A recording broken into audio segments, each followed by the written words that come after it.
تو اعلیٰ حضرت کی یہ پازیٹیو پکچر میں نے لوگوں کے سامنے پیش کی ہے نا.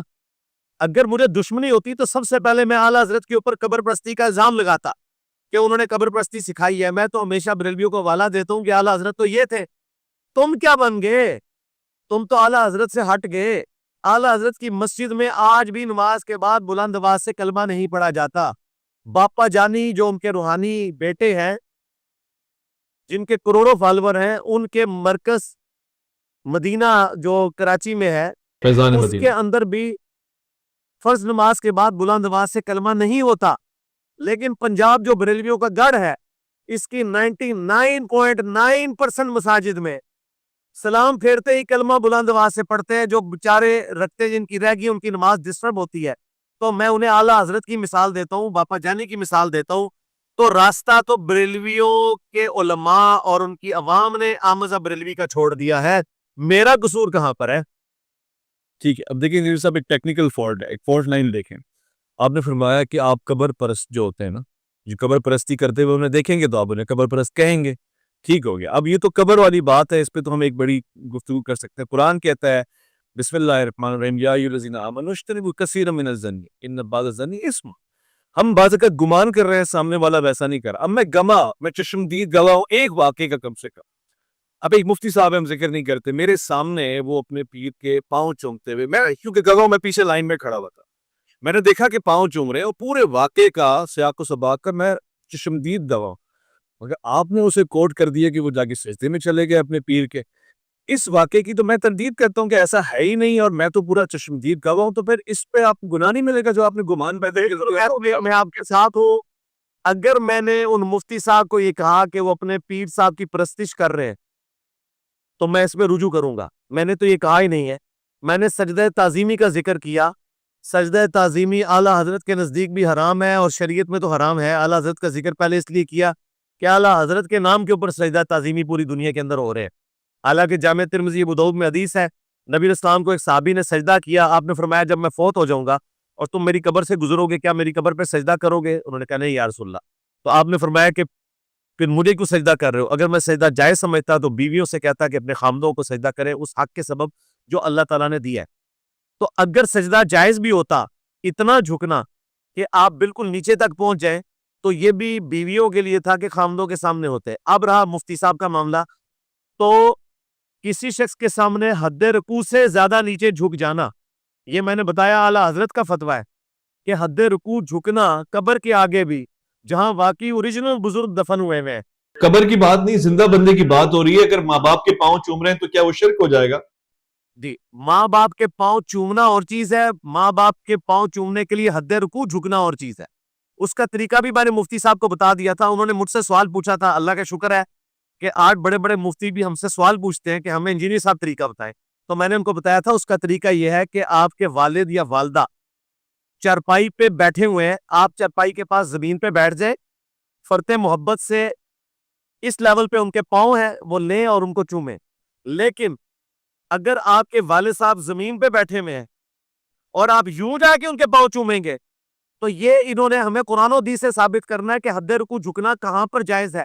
ہم نے تو اعلیٰ حضرت سے حوالہ دے دیا نا اور ابو داؤد ترمذی سے حوالہ دے دیا. انہوں نے بتانا ہے کہ کسی کے پاؤں چومنے کے لیے حد رکوع جھکنا. انہوں نے خود ازیوم کیا ہے. انہوں نے کہا کہ یہودیوں نے نبی اسلام کے پاؤں چومے. بھئی نبی اسلام ممبر کے اوپر تشریف فرما ہو اور اس میں بھی 3 سیڑھی چڑھ کے اوپر بیٹھے ہوئے ہوں اور ایک شخص آ کے آپ کے پاؤں چومے تو اسے حد رکوع جھکنے کی ضرورت نہیں پڑے گی کیونکہ آلریڈی 4 فٹ کی بلندی کے اوپر نبی اسلام کے پاؤں مبارک ہوں گے. وہ ایسے ہاتھوں میں لے کے چوم سکتا ہے، بالکل چومے. یہ ہمیں بتائیں گے کہ کبھی صحابہ کرام نے حد رکوع یا حد سجدہ میں جا کے نیچے جا کے تلوے چومے ہوں جس طرح انہوں نے جا کے اپنے پیر صاحب کے چومے تھے. ٹائم قیامت تک ہمیں دکھائیں. ہمارا مقدمہ تو سمجھے آپ. اب کہا کہ سجدہ اس وقت تک نہیں ہوتا جب تک کہ ماتھا نہ لگے. یہ اعلیٰ حضرت کو سمجھاؤ. انہوں نے کہا ہے کہ حد رکوع جھکنا قبر کو چونے کے لیے بھی، چونے کے لیے، سجدہ تو دور کی بات ہے. وہ کہتے ہیں میں اسے منع کرتا ہوں. تو قبر کو چومنے کے لیے بھی جھکنا منع اور زندہ بندے کو بھی چومنے کے لیے جھکنا منع. دلیل تو انہوں نے پیش کرنی ہے. اعلیٰ حضرت نے تو مطلقاً اس کو غلط کہہ دیا حد رکوع. اور حد رکوع پتہ کیا ہوتا ہے؟ یہ بھی اعلیٰ حضرت نے ڈیفینیشن کی حد رکوع کی کہ آپ ہاتھ بڑھائیں، آپ کے گھٹنوں کو ٹچ کریں. اس سے مراد پورا رکوع بھی نہیں ہے. یہ اتنا بھی ہو گیا نا اعلیٰ حضرت کے نزدیک یہ بھی حرام ہے کہ آپ کے ہاتھ گھٹنوں کو ٹچ کر رہے ہیں. پوری فلیٹ ہونا بھی کمر ضروری نہیں ہے. حدر پوئی ہے کہ ہاتھ ٹچ کرے گھٹنوں کو. یہ ڈیفینیشن باری شریعت میں اعلیٰ حضرت کے خلیفہ مفتی امجد علی صاحب نے لکھی ہے. اور میں بتاؤں مجھ سے بڑا کون بریلوی رہا ہے. اگر میں بریلوی ہوتا تو پنڈی کے مفتی سے بڑا مناظر ہوتا. آج بھی میں اگر بریلوی بن جاؤں تو کوئی دیوبندی اہل حدیث میرے سامنے بیٹھ نہیں سکتا. مجھ سے زیادہ دلائل نہیں کسی کو پتا. کہ میں تکبر کے طور پہ نہیں کہہ رہا. میں اللہ کا شکر ادا کرتا ہوں کہ اس کے باوجود اللہ تعالیٰ نے مجھے بتایا کہ ٹوٹی کمند کہاں. اور الحمدللہ آج بھی ہم صحیح بات جو ہے وہ پبلک کے سامنے رکھتے ہیں. ہوں تسی من لیتا ہے کہ پنڈی دا مفتی جڑا ہے وہ بڑا مناظر ہے, کہ پھر تسی مناظرہ نہیں کیتا ہے؟ ہاں جی, تو وہ اپنے کسی بڑے سے لکھوائیں تو میں تیار بیٹھا ہوں. اس کو کوئی بڑا اون ہی نہیں کر رہا. ان کی تو حالت یہ ہے کہ پاکستان کی سوائے 3-4 مسجدوں کے علاوہ کوئی بریلوی ان کو گھسنے نہیں دیتے. اور جب انہوں نے یہ آپ کی کوششوں کے بعد یہ سب کچھ کیا تھا وہ نومبر کے مہینے میں, تو اسی وقت سب کے کلپ آگے تھے یہ ہمارا نمائندہ نہیں ہے. اس وقت ڈرائیونگ سیٹ پہ بریلویوں کی بیٹھے ہوئے ہیں مفتی منیب الرحمان صاحب, بلکہ وہ بھی اب نیچے آ گئے. پہلے نمبر پہ امیر اہل سنت باپا جانی میرے ایکس مرشد, جو علماء کو علماء بناتے ہیں. وہ جس کو عالم کہہ دیں وہ بریلوی ہے, اور جس کو وہ کہہ دیں بریلوی نہیں وہ بریلوی نہیں ہے. باپا جانی اس کو گود لیتے ہیں وہ بزرگ بنتا ہے. وہ خود عالم ہیں, وہ خود فقیہ ہیں, مجتہد ہیں آپ کے خیال سے؟ جی, جو اعلیٰ حضرت کی ڈیفینیشن ہے ان کے تحت میں باپا جانی کو عالم بھی مانتا ہوں, مرشد بھی مانتا ہوں, کیونکہ میں اس ڈیفینیشن کے ساتھ ایگری کرتا ہوں کہ جو ضروریات دین کے مسائل کتابوں سے نکال لے, اعلیٰ حضرت نے فتاوی رضویہ میں لکھا ہے وہ پیر بھی بن سکتا ہے, وہ عالم بھی ہے. بلکہ اعلیٰ حضرت نے فتاوی رضویہ میں لکھا کہ میں نے علماء سے زیادہ علم ان لوگوں کے پاس دیکھا ہے جو کتابیں پڑھنے کے شوقین ہیں, علماء کی صحبت اختیار کرتے ہیں, ان کا علم علماء دین سے زیادہ ہے. تو اعلیٰ حضرت کی جو ڈیفینیشن ہے اس کے تحت 100% باپا جانی عالم دین ہے. زبردست. اچھا, ایسے ہی لطفاً میرے ذہن میں واقعہ آ گیا تو میں نقل کر کے لطف تو میں پوچھوں گا نا, یہ میں ہمارے میر صاحب نے لا کے کھیر رکھی ہے, میں پہلے اس کا لطف لے لوں پھر آپ سے پوچھتا ہوں. وہ مولوی کیا تو کھیر اللہ بخش دے. جی جی جی, تو لطف تو میں پوچھوں گا کہ پاکستان میں 25 کروڑ بریلویوں میں سے 25 کروڑ عوام میں سے آلموسٹ کوئی 12-13 کروڑ تو بریلوی ہوں گے. 12-13 کروڑ بریلویوں کو ایک عالم دین بھی ایسا نہیں مل رہا جو ان کی خواہش پہ, میری خواہش تو نہیں, میں تو مناظروں کے خلاف ہوں آپ کو پتہ ہے, جو ان کی خواہش پہ اس قابل ہو کہ باپا جانی یا مفتی منیب صاحب ان کو اپنی طرف سے ریپ نامزد کر دیں. اس لیے کہ وہ چونکہ بزرگ ہیں وہ بات نہیں کر سکتے, ان کو کوئی چرب زبان بننا چاہیے. اگر لاکھوں علماء میں سے ایک کو بھی وہ اس قابل نہیں سمجھ رہے, اور جس کو قابل آپ نے سمجھا تھا اس کے جیلم پہنچنے سے پہلے ہی سامنے لانے برات کر دیا کہ یہ ہمارا نمائندہ نہیں, بلکہ وہ جلالی صاحب نے فرمایا وہ پنڈی کا, وہ آپ کو پتا ہے کیا فرمایا تھا. اور جلالی صاحب اور ہمارے باپا جانی ایک پیج پہ ہیں. باپا جانی اگر کسی کو عالم کے طور پہ لانچ کیے ہوئے ہیں تو وہ جلالی صاحب ہے.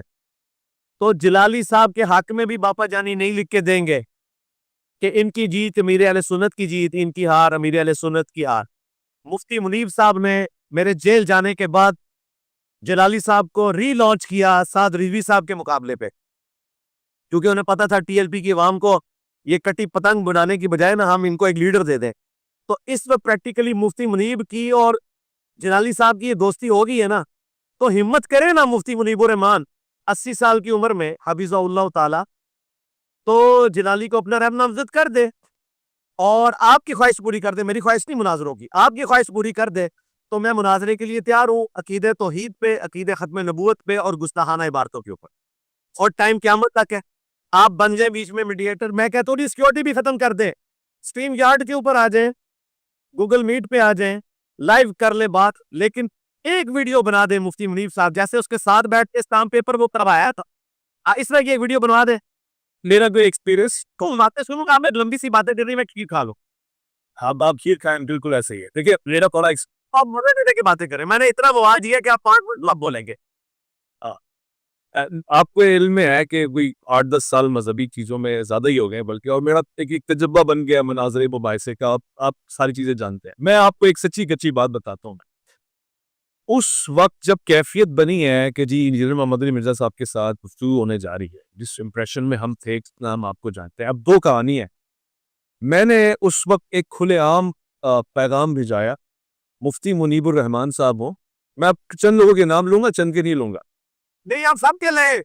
میں نے یقین کریں اویس بھائی، ہماری اکیڈمی کی پالیسی چینج ہے اس حوالے سے کہ ہم نام لے کے انہیں مشہور نہیں کریں گے. میں نے صرف آپ کی قربانی کو دیکھتے ہوئے جلالی صاحب کا اور مفتی منیب کا نام لیا. میں آج آپ کھل کے نام لے کہ آپ کو سنا حاصل ہے، نام لے سکتے. اب آپ نے کہہ دیا تو میں چند نام لے لیتا ہوں. منیب الرحمان صاحب کے پاس پیغام گیا. مفتی منیب الرحمان صاحب نے آپ کا نام سنا اور مفتی منیب الرحمان صاحب نے کہا کہ یہ بلا سر نہیں لینی، یہ بلا سر نہیں لینی، یہ بلا سر نہیں لینی ہے. اب آپ ذرا تعامل سے سنیں نا. میں آپ کے لیے چمی لائیو چمی مفتی منیب الرحمان کے لیے. اچھا اب یہ ہے اس میں دیکھیں آپ، اس میں آپ کا ایک کمال تو ہے کہ آپ نے ایک امپریشن بنایا ہوا اپنا کہ جی آپ کے سامنے جو بیٹھے گا، اور ہمیں بھی ایسے ہی لگتا ہے، ہمیں ایسی گفتگو سے آپ کے لیکچر سے یہی لگتا ہے کہ اس کی منجی پکنی ہے، اس کا تیل پانی ہو جانا ہے. اچھا میں اب آپ کو پوری سیریز آپ سنیں گے. مظفر شاہ صاحب ہیں کراچی کے، انہوں نے یہ وائرل کرایا. میرے زبان ہے، میں جانتا ہوں. جی سید ہے، ہمیں احترام اسی بات پہ ختم ہو جاتا ہے ہمارا کہ احترام ہے سید ہے. لیکن انہوں نے یہ مشہور کروایا کہ ان کا نام لیا جائے اور قریشی صاحب کا نام نہ لیا جائے تو وہ تیار بیٹھے ہیں، اور ہمیں یہ امپریشن کیا کہ یہ بندہ چل سکتا ہے. تو اس سے قبل کہ ہم ان کا نام لیتے ہوتے، انہوں نے وہ مشہور کرا کے الٹا ہمارے اوپر یہ کاری داغ دی ہے کہ ایسا نہ ہو کہ ہم واقعی ان کا نام لے لیں، ان کو جانا پڑ جائے. اللہ اکبر. چمی ہے، شاہ جی کے لیے بھی چمی ہے. شاہ جی بھی مجھے پہچان گئے، سلوٹ ہے. میں نے کہا تھا نا ہم سے بڑا کوئی بریلوی نہیں. شاہ جی چمی تو ان ساتھ سے ہی چمی ان کے گھر میں بیٹھا ہوں، ہم نے کھانا کھایا، ان کی لطف ان کی مہمان نوازی ہمیں حاصل ہوئی ہے. اس کے بعد انہیں رابطے ہی ختم کر دیے. اچھا جی واہ، الزام یہ رکھا کہ یہ قریشی پارٹی. بھائی کیا باتیں کر رہے ہیں آپ؟ الفیہ یہ باتیں کریں گے وہ تو مانیں گی نہیں. نہیں مانیں گے نا، لیکن میں تو آپ نیوٹرل کھڑا ہوں گا تاریخ میں، چاہے مجھے سپورٹ ملے نہ ملے. میں کیوں کہہ رہا ہوں بات اس لیے کہ میں نے آخر میں آپ کے اوپر لانی ہے کہ اتنا ہوا الزویس تیار ہے، وہ اتنی بھرم بازیاں ہوئی نہیں. لوگ ڈرے بیٹھے ہیں لاہور میں. ان کے اب نام نہیں لیتا، لیکن کوئی جن کی آپ نے بات کی ہے لاہور پر کبھی نام لے. اچھا ایک مجھے بھی ابھی یاد نہیں آ رہا، ایک پگڑی والے سید ہیں، وہ بھی لاہور میں ہی کہیں ہوتے ہیں، وہ آپ کی ویڈیوز کے اوپر ویڈیو بناتے ہیں. اس وقت ابھی کلک نہیں ہو رہا ہوں کا نام، جنہوں نے بھی منیب الرحمان صاحب کی بھی ویڈیو بنائی تھی. اور مفتی مسائل صاحب انہوں نے تو بغیر کال پہ بات ہوئی نا جی. تک کے تو میرے اوپر قاتلانہ حملہ کروائے گا بھائی. سنیں نا مجھے میں تو اس کی مذمت کرتا ہوں کہ قاتلانہ حملہ کسی کے اوپر بھی ہو. اب یہ سب سنیں آپ، ان سے فون پہ بات چیت ہوتی ہے تو اب یہ وہ بھی سنیں گے تو اب دل والے ہوں گے اور اللہ والے ہوں گے تصدیق کریں گے. گپ شپ ہوئی. اس کے بعد انہوں نے کہا جی آپ ہمارا اگر آپ ذکر کرتے ہیں تگڑے بندے کا ذکر کریں نا، قریشی تو ایسا ہے. میں نے کہا سر مجھے قریشی سے کچھ نہیں ہے نہ دینا.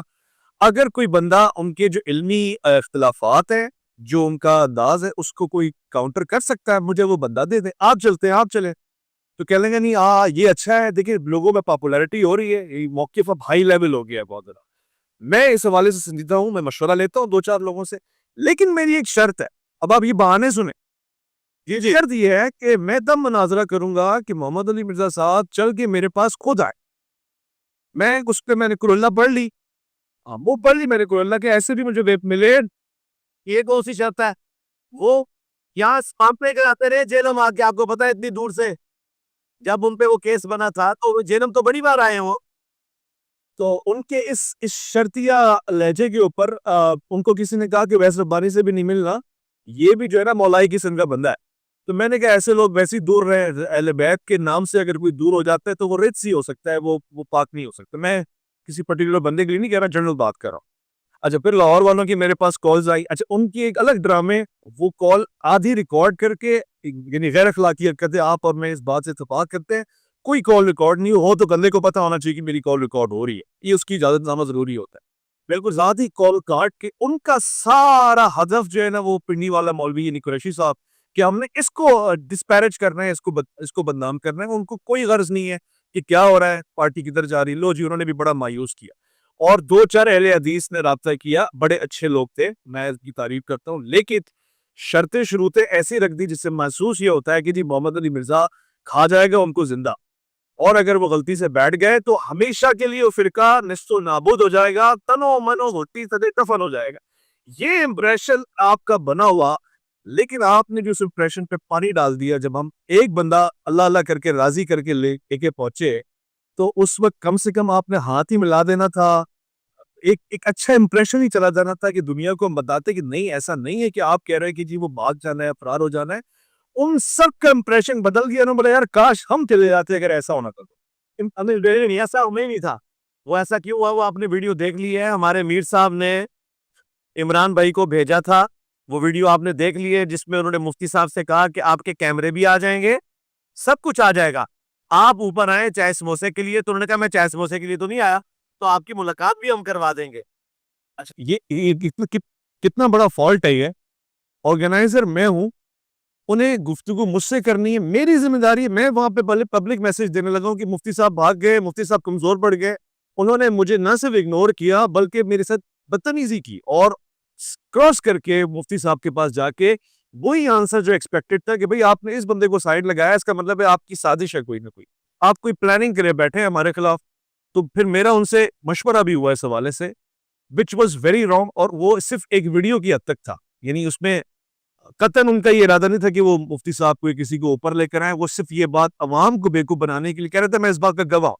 اگر ان کی انٹینشن اچھی ہوتی وہ مجھ سے آ کے کہتے کہ جی آپ آرگنائزر ہیں, آپ اس کو پیسفلی کنڈکٹ کرتے ہوئے یہاں تک لے کر آئیں, ہم ان دونوں کی ملاقات کرواتے, خیر سے معاملہ ختم ہوتا ہے. انہوں نے میرے ساتھ جو رویہ رکھا وہ اتنا بھیانک تھا کہ میں کہہ رہا تھا جی میں یہاں آتا رہا ہوں, میں نے یہاں چھولے چنے کھائے ہیں, میں بیٹھا ہوں, بڑی محبتیں مجھے ملی ہیں, talk to me and I will do whatever you want. پتا چلا ہے کہ ابرار بھائی نے آپ کو پہچاننے سے انکار کر لیا تھا. مجھے تو یہ بھی پتا تھا اس بات کے, مجھے ابرار سے محبت ہے کیونکہ ہم نے گپے مارے ہیں. یہ آپ کو بڑی یاری ہے آپس میں.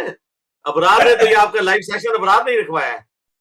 نہیں تو دیکھیں ان باتوں سے مجھے تاثر گیا کہ جی ایک پل میں کہتے ہیں نا حالات بدل جاتے ہیں, واقعات بدل جاتے ہیں, یہ ہمیں پہچان نہیں رہے, ہمیں رسپیکٹ نہیں دے رہے.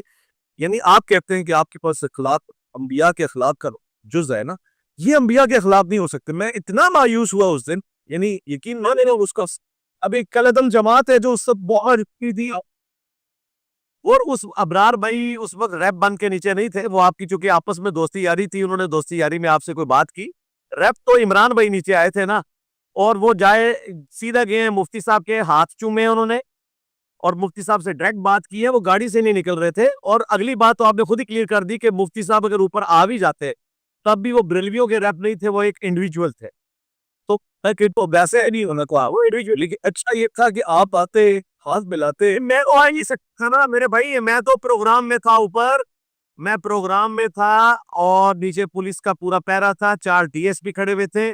مجھے تو سیکیورٹی ریزن کی وجہ سے میری جو موومنٹ ہے وہ تو بالکل ہو ہی نہیں سکتی تھی, اسی لیے تو ہم نے ہاں چلے وہ ماضی ہو گیا. تو آپ مجھے بتائیں کہ مفتی منیب صاحب یا باپا جانی کس کے حق میں ویڈیو بنا رہے ہیں آپ کے کہنے پہ؟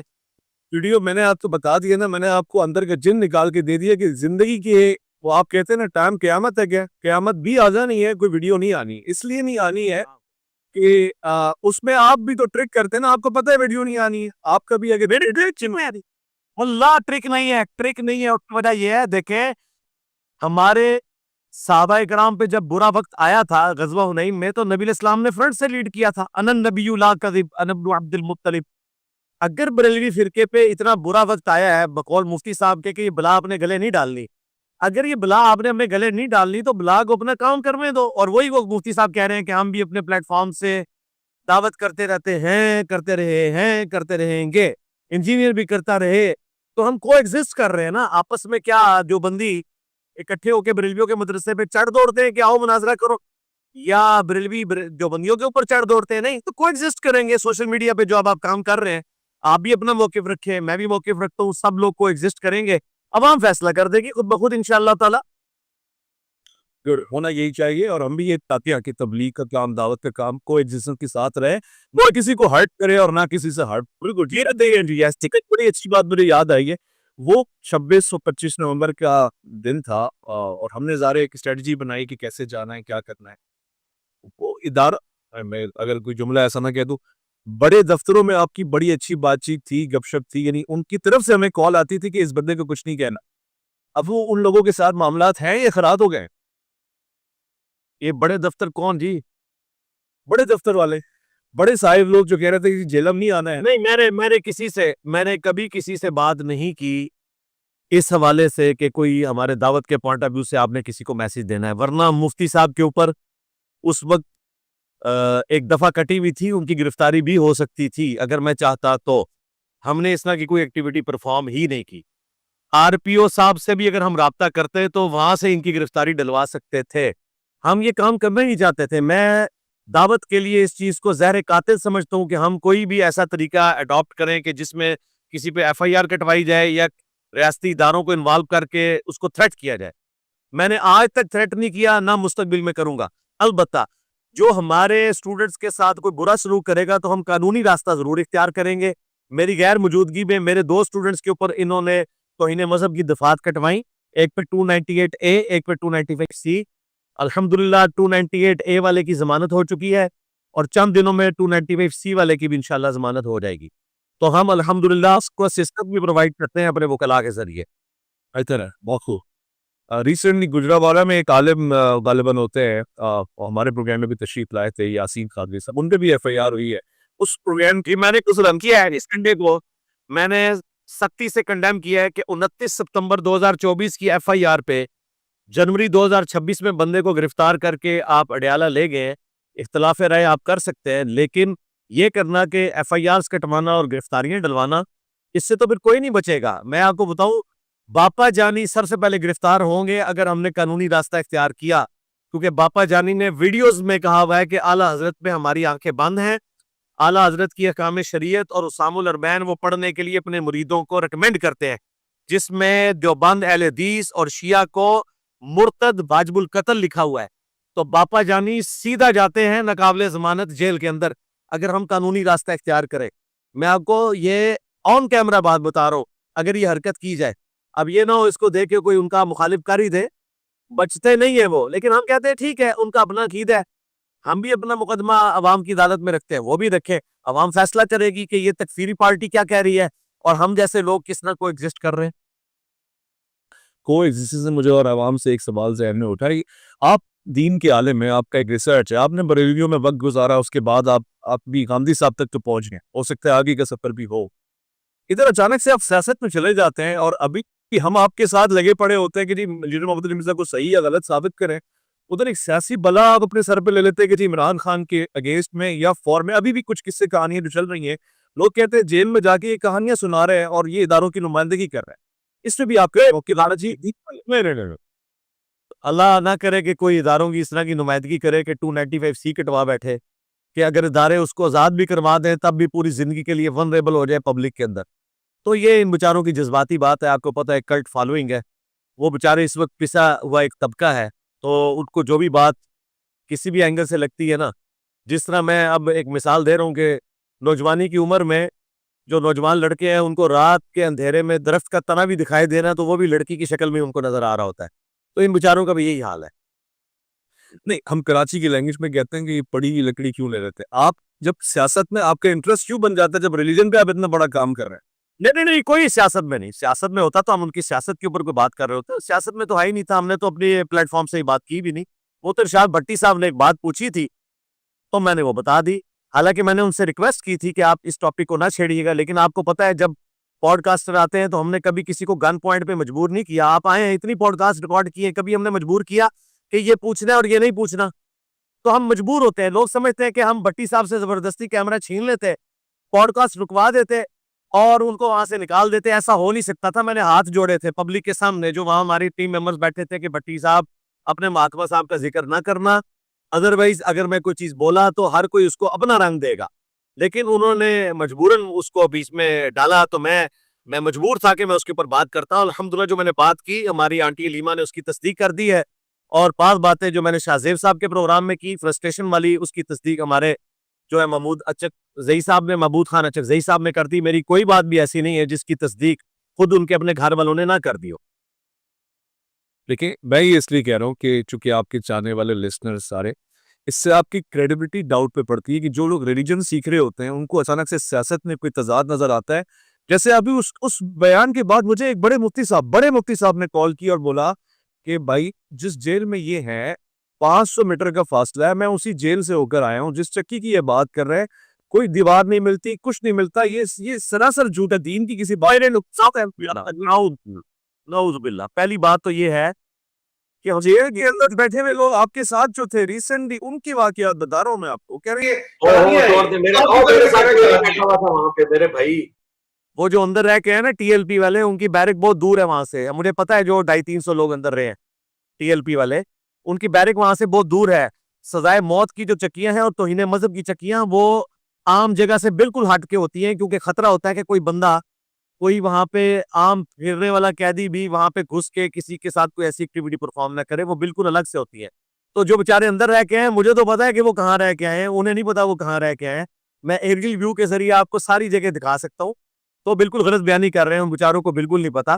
میں نے جو کچھ سنا میں نے بیان کر دیا, اور اس کا مقصد کسی کو نعوذ باللہ من ذالک ڈی فیم کرنا نہیں تھا, نہ کو بدنام کرنا تھا. جو میں نے سنا وہ میں نے بیان کر دیا, اور جو میں نے سنگا وہ بھی بتا دیا. اور میں اگلی بات کروں, اس کا میں اکیلا گواہ نہیں ہوں, کم از کم 25 سے 30 لوگ اس کے گواہ ہیں جو ان چکیوں میں رہ چکے ہیں. اور انشاءاللہ تعالیٰ توہین مذہب کے کیسز میں جب وہ باہر نکلیں گے تو میں ایک ایک کر کے آپ کی خواہش کے اوپر پروڈیوس بھی کر لوں گا.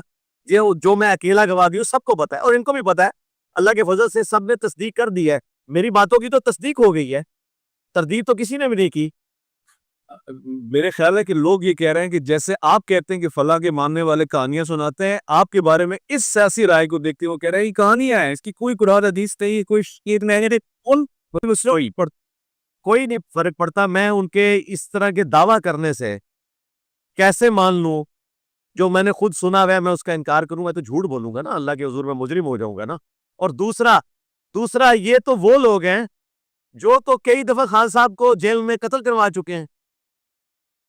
یہ تو وہ لوگ ہیں. تو ان لوگوں کی تو اپنی کریڈیبلٹی کے تحت تو خان صاحب کئی بار مردہ ہو کے دوبارہ زندہ ہو چکے ہیں, تو ان بیچاروں کی کیا کریڈیبلٹی ہے؟ چھوڑ دیں, آگے چلیں. نیکسٹ ہے, اس وقت ہم زیادہ بین الاقوامی صورتحال کو آپ دیکھ رہے ہیں, اور آپ نے کئی مرتبہ ایسے بیانات دیے ہیں جس سے وہ لوگ جو سوچتے ہیں کہ نہیں یہ بڑا ایک پازیٹیو بیان آئے گا, ریسرچفل بیان آئے گا. ابھی جو صورتحال ہے کہ مقبوضہ ریاست جو فلسطین کے پاس ہے اور یہ ایران اور یہ سب کچھ, اس میں آپ دیکھتے ہیں کہ ایران کی خارجی پالیسی کمزور ہے, اور یہ اس طرح کے ایک مسلمان ایکسیپٹیبل نہیں ہے. یہ غلط ہے, یہ غلط کر رہے تھے اور ان کو غلط کا نتیجہ مل جائے گا ابھی جو کچھ بھی امریکہ ان کے ساتھ کرنے والا ہے یا کر رہا ہے. کیونکہ آپ دیکھیں بیان روڈ سسٹم کی تعریفیں بھی کرتے ہوئے وہ ویڈیو کلپس ہمارے پاس آئے تو ہم نہیں سمجھ سکے کہ آپ ہیں کس طرح. نہیں, وہ تو بات ہی کچھ اور تھی, وہ تو آؤٹ آف کانٹیکسٹ کوٹ کی گئی تھی, اور جن کی طرف سے کوٹ ہوئی تھی ان کو بھی کلیریفیکیشن ہو چکی تھے. وہ آپ میری پرانی ویڈیو دیکھ لیں, میں ایران کے اوپر کافی دفعہ بول چکا ہوں. ابھی جو ریسنٹ اس وقت ایران کے اندر فسادات چل رہے ہیں, آپ اس کانٹیکسٹ میں اس تناظر میں پوچھ رہے ہیں جی آگے, اس میں تو بھائی ہم یہی مشورہ دیں گے. اب دیکھیں پاکستان میں ناصر عباس صاحب, راجہ ناصر عباس اہل تشیع مکتب سے تعلق رکھتے ہیں, اور ایک پولیٹیکل جماعت کی اس وقت ڈرائیونگ سیٹ کے اوپر بیٹھے ہوئے ہیں. وہ پاکستان کی عوام کو وہ سڑکوں پہ نکال رہے ہیں, اور ایران کے عوام کو مشورہ دے رہے ہیں کہ آپ سڑکوں سے واپس گھروں میں چلے جائیں. تو میں آپ کے پلیٹ فارم سے پہلے تو راجہ صاحب کو یہ میسج دوں گا, ناصر عباس صاحب کو, کہ یہ آپ کا دورہ معیار کیوں ہے؟ ریٹ آف دی گورنمنٹ کو چیلنج کرنا جس طرح ایران کے اندر غلط ہے, پاکستان میں بھی ریٹ آف دی گورنمنٹ کو چیلنج کرنا, دنگا فساد کرنا غلط ہے. دونوں جگہ ایک ہی اصول آپ رکھیں. تو میں تو بالکل اس حق میں نہیں ہوں جو کچھ ایران میں ہو رہا ہے, اور بیرونی طاقتوں نے جو انوالو ہو کے وہاں پہ ایران کو جس طریقے سے ڈیسٹیبلائز کرنے کی کوشش کی ہے, انشاءاللہ تعالیٰ وہ کامیاب نہیں ہوگے. اب تو کافی حد تک زور ٹوٹ چکا ہے. تو میں تو ایران کی حکومت کے ساتھ کھڑا ہوں اس حوالے سے کہ ہمیں ان کا ساتھ دینا چاہیے, اور ان کی بھی عوام کی جو اکثریت ہے وہ اپنے حکمرانوں کے ساتھ ہے. ظاہر ہے وہ ایک ریلیجس معاشرہ ہے, لیکن حکمرانوں کے اینڈ سے بھی چند چیزوں کے اوپر کچھ سختی والا جو معاملہ ہے اس میں ان کو تھوڑا بہت نرمی کا معاملہ کرنا چاہیے. اپنے عوام کے جو بیسک رائٹس ہیں ان کی طرف توجہ دینی چاہیے, خصوصاً جو غربت کی سطح سے نیچے لوگ زندگی گزار رہے ہیں ان کے ساتھ کوئی ہیلپ آؤٹ ان کو کرنے کا معاملہ کریں. لیکن ان تمام چیزوں کے باوجود کوئی جواز نہیں بنتا کہ اس طریقے سے حکومت کو ڈسٹیبلائز کرے, ایران کے عوام کو میں یہ میسج دوں گا کہ جو حشر لیبیا کا ہوا، مصر کا ہوا، عراق کا ہوا، وہ بھی وہی حشر آپ کا ہوگا اگر آپ کی حکومت اس وقت جو ہے یہ ختم ہو گئی. تو ہم کسی بھی ایسی ایفرٹ کو قبول نہیں کریں گے. میں اس سے بڑھ کے بات کرتا ہوں، کل کو خدا نہ خواستہ امریکہ کے پریشر میں آ کر پاکستان کوئی ایسی پالیسی اڈاپٹ کرتا ہے جس میں پاکستان کی حکومت ایران کے ان احتجاج کرنے والوں کا ساتھ دیتی ہے رجیم چینج کے لیے، تو میں اس معاملے میں بھی ایران کے لوگوں کے ساتھ کھڑا ہوں گا کہ اس طرح کا کوئی لٹ فرائی کرنے کی پاکستان کو ضرورت نہیں ہے. ٹھیک ہو گیا. پروگرام کا آخری حصہ ہے، میں کچھ 1 سینٹنس سے 2 سینٹنس آنسرز کی طرف آؤں گا. کوشچنز بھی شارٹ ہی ہیں.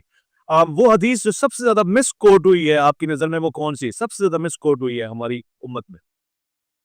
سب سے زیادہ مس کوٹ یہ ہوئی ہے کہ مولا علی علیہ السلام کے فضائل کو چھپانے کی خاطر حدیث تو یہ تھی جامع ترمذی میں کہ میں علم کا شہر ہوں، علی اس کا دروازہ ہے.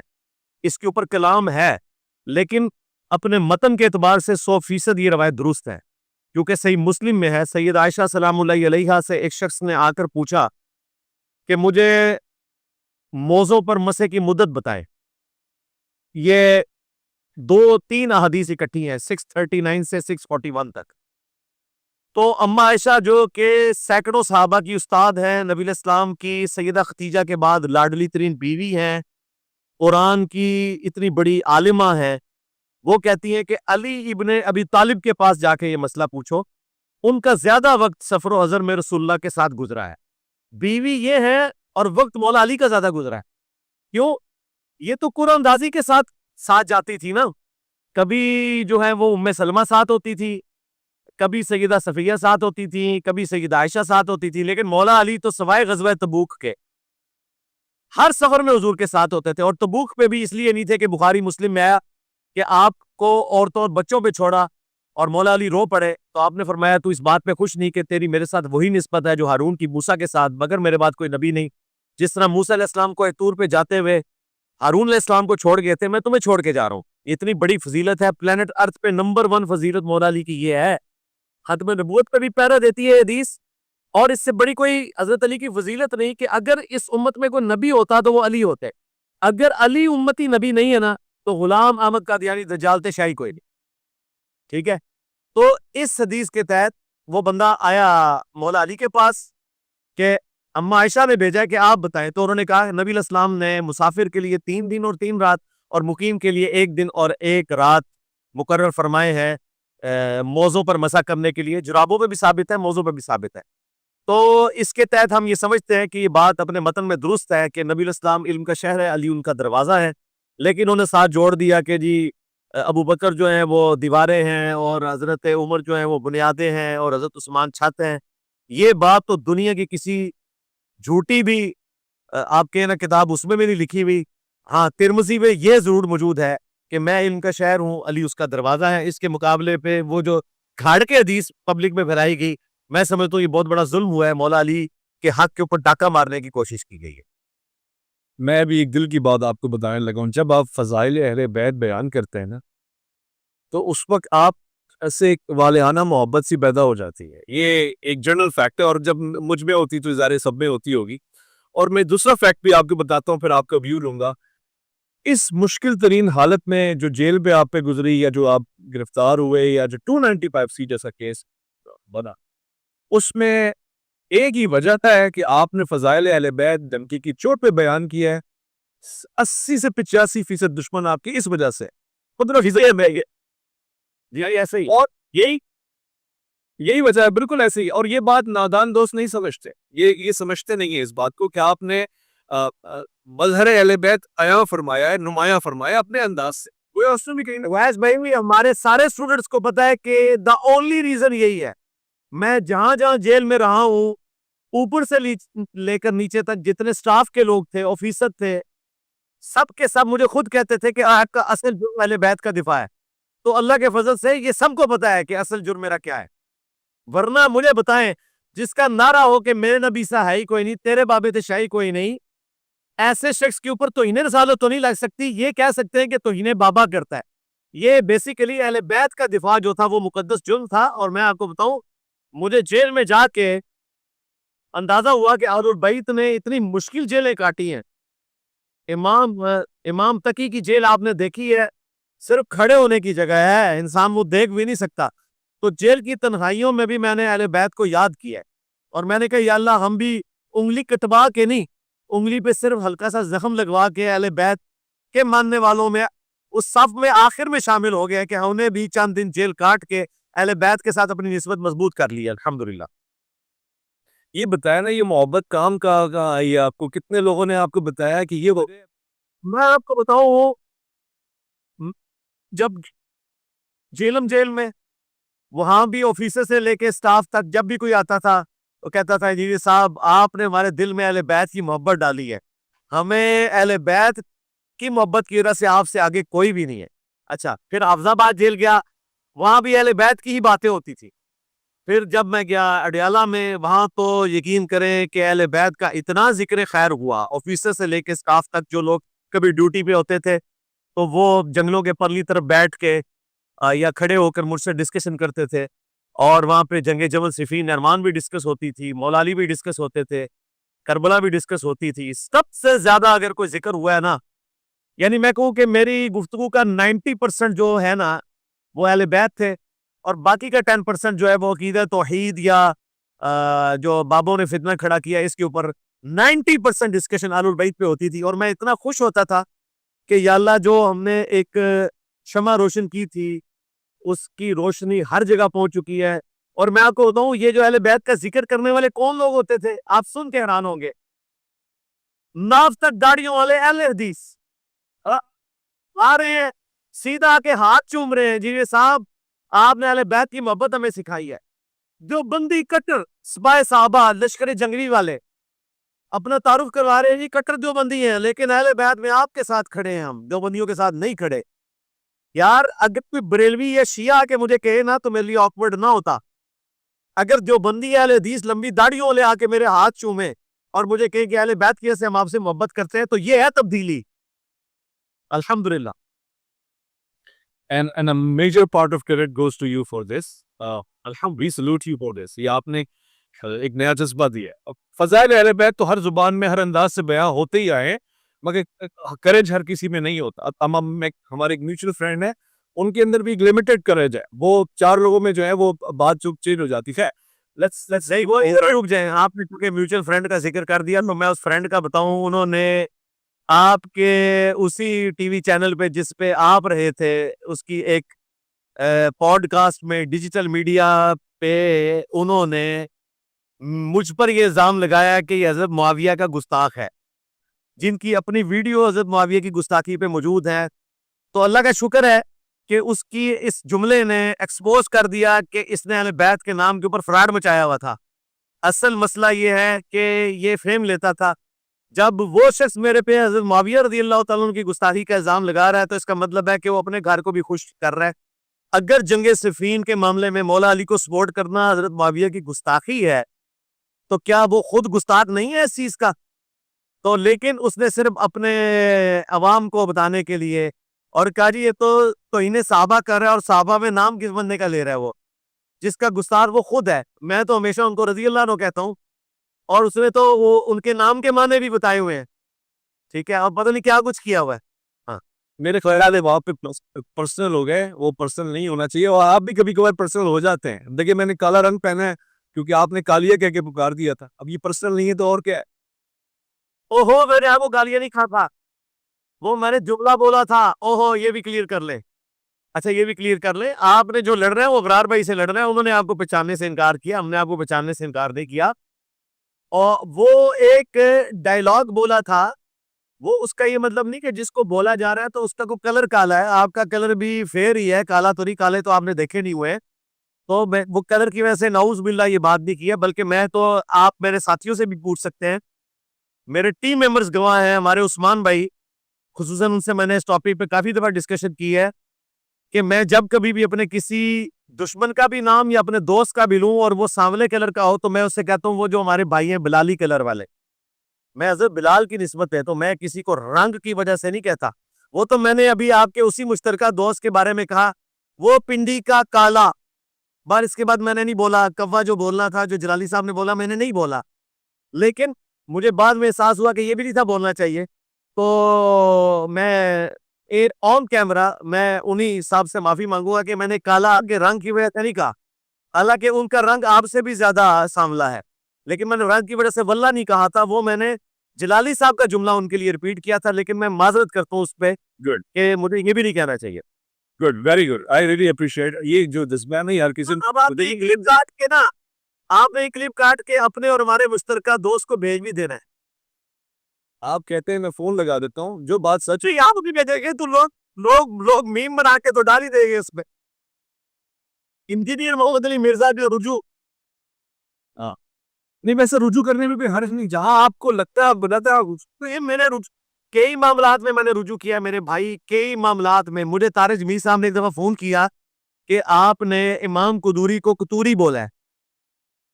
قطوری یعنی پنجاب کی لینگویج میں کتے کے بچے کو قطوری کہا جاتا ہے.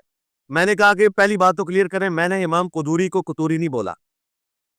دوسری بات, ان کی کتاب میں جو پڑھائی جاتی ہے, جس میں چھوٹے بچوں کو یہ سکھا دیا جاتا ہے کہ اگر کوئی کسی جانور سے بدفعلی کر لے تو کیا ہے, حالانکہ ان بچوں کا لیول نہیں ہوتا. تو میں نے اس پہ ایک دن جذبات میں آ کے یہ بات کر دی تھی کہ یار یہ قدوری نہیں قطوری ہے, قطوری شریف ہے.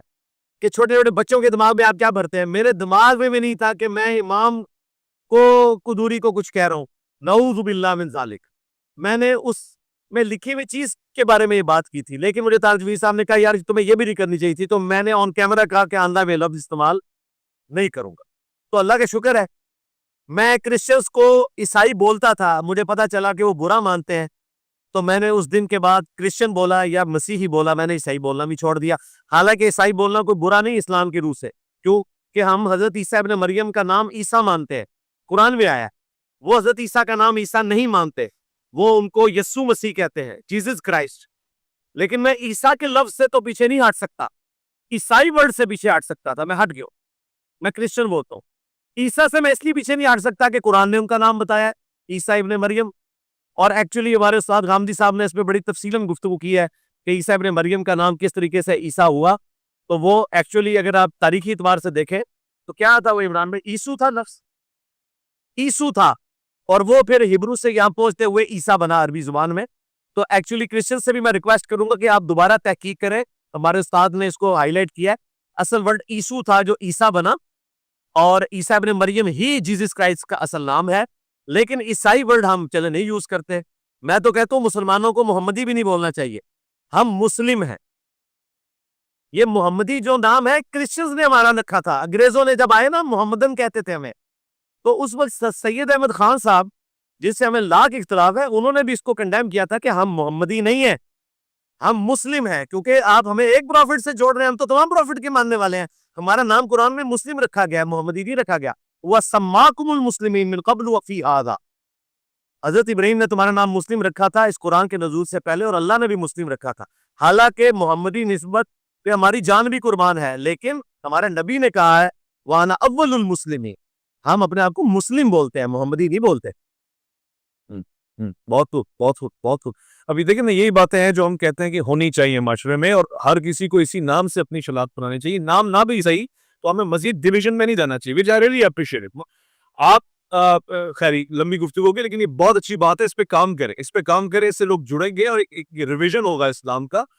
ہم یہاں ویسٹ میں آتے ہیں, ڈفرینٹ کنٹریز میں آتے ہیں, تو معلوم یہ ہوتا ہے کہ جی لوگ ہمیں اسی نام سے جانتے ہیں, اس کے سوا نہیں ہے. یہ جو آپس کے سیکولر ہمارے مسئلے ہیں یہ بہت چھوٹے ہیں. بعد میں ایک بات آپ کی آئی کہ جو آپ کا موقف تھا, ہم نے یہاں کرسچنز کے ساتھ, جیوز کے ساتھ ڈسکس کیا, اور اس سے کوئی ذرا برابر بھی فرق نہیں تھا, یعنی وہی موقف تھا جس کے حوالے سے انہوں نے آپ کو یہ دیدی ظاہر ہے وہ سب کو پتا ہے. وہ ہم نے 20 ریفرنسز کرسچنز کی بکس کے رکھے تھے اور 15 مسلمانوں کی. یہ سیم ورڈ تقی عثمانی صاحب نے بھی استعمال کیا ہے, وہ ہمیں پتا ہے, اور ان کو بھی پتا ہے, ان کو بھی پتا ہے. جتنے خاموش ہیں نا وہ سارے ہمارے ساتھ ہیں, انہیں پتا ہے کہ غلط ہو رہا ہے.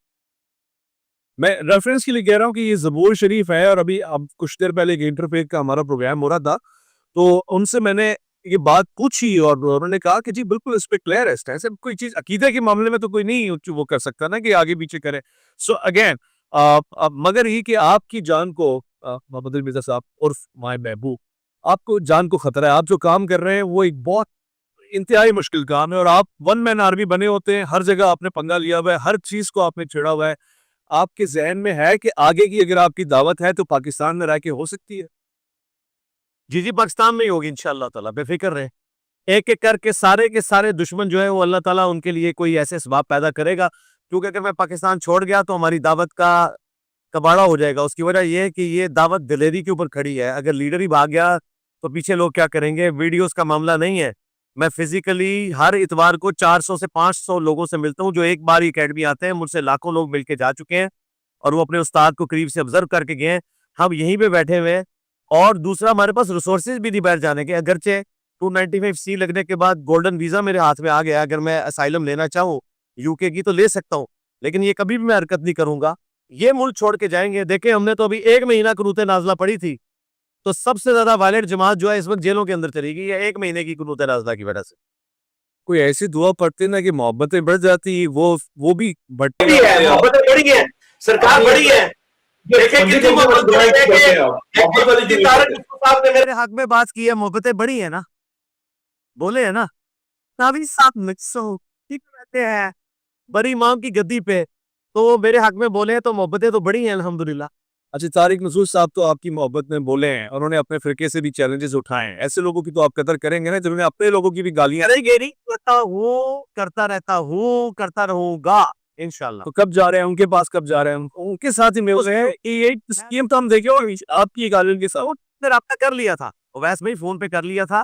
سیکیورٹی ایشوز نہ ہو تو میری بڑی خواہش ہے جامعہ بنوریا بھی جانے کی اور جامعہ رشید بھی جانے کی، کیونکہ میں ان 2 مدارس کو پاکستان میں ایسٹ سمجھتا ہوں کہ جہاں پہ ساتھ دنیاوی تعلیم بھی سکھائی جا رہی ہے، دینی تعلیم بھی سکھائی جا رہی ہے. دنیاوی تو لوگ کہتے ہیں نا، ہم تو سائنس کی تعلیم کو بھی دینی تعلیم سمجھتے ہیں.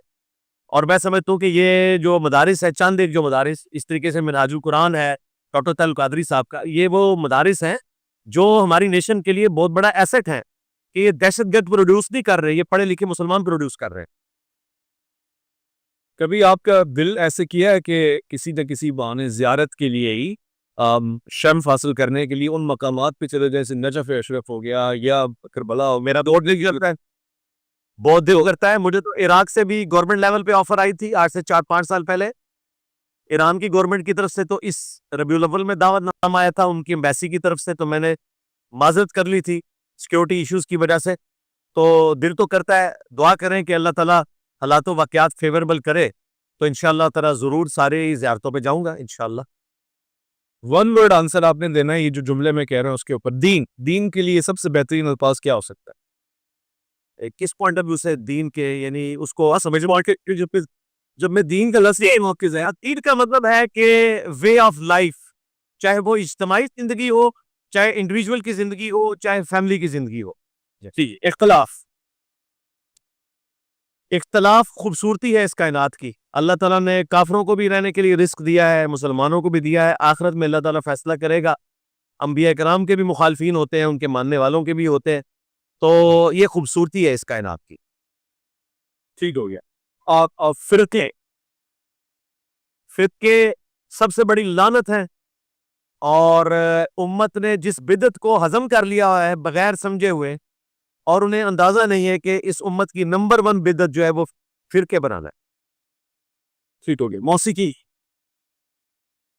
موسیقی جو ہے، یعنی آپ مجھ سے اگر پوچھیں تو میں اس پہ چلے تھوڑا بلنٹ ہو کے بول لیتا ہوں کہ اللہ تعالیٰ کی جو الہامی کتابیں ہیں اور اس کے پیغمبروں کی تعلیمات کے بعد سب سے زیادہ